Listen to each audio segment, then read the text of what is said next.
Hello বন্ধুরা, good evening. তো এখন বাজে সন্ধ্যে 6:30 আর এখন বানাচ্ছি হচ্ছে পায়েস আর পাটিসাপটা বানাচ্ছি। কালকে 14 তারিখ চলে গেছে সংক্রান্তি, কালকে আর কিছু বানানো হয়নি। তো বরের জন্য বানাচ্ছি পায়েস আর পাটিসাপটার, বাকিগুলো পরে বানাবো। তো আর মা ওখানে বসে আছে। আর চলো তোমাদের দেখাই একবার। তো এই যে দেখো, এখানে নলেন গুড়ের পায়েস হচ্ছে, হয়েই এসছে, আর একটু হবে। এই হচ্ছে পায়েস। আর এখানে এখন আমি পিঠেটা বানাবো, পাটিসাপটাটা। তো চলো, প্রথমে ব্রাশ করে নিলাম, নিয়ে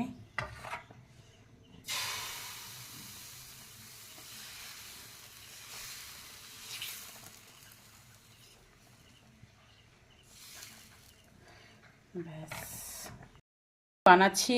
তোমার মাখা সন্দেশ দিয়ে আজকে কোনো তোমার নারকেল দিয়ে বানাচ্ছি না, কারণ নারকেল আজকে কোড়া এই সেই অনেক ঝামেলা ছিল, সেই জন্য ভাবলাম আজকে তোমার মাখা সন্দেশ দিয়েই করি।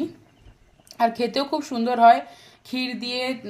আমার বেশি ভালো লাগে নারকেলের পুরটা দিয়ে, কিন্তু আজকে মাখা সন্দেশটা দিয়েও করলাম, ওটাও ভালো লাগে। তো চলো,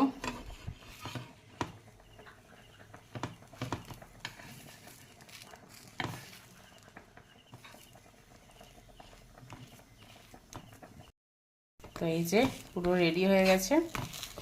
আগেও অনেক কটা বানিয়েছি, এই যে এই কটা বানানো হয়ে গেছে। আর পায়েসটা ফুটছে দেখো,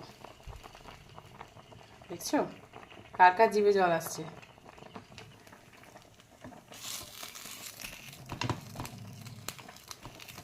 তো চলো, আমিও এটাগুলো বানিয়ে নিয়ে এক্ষুনি চলে আসবে বাড়িতে। আর তোমরা কে কে কী পিঠে করলে কমেন্টে জানাতে ভুলো না। টাটা।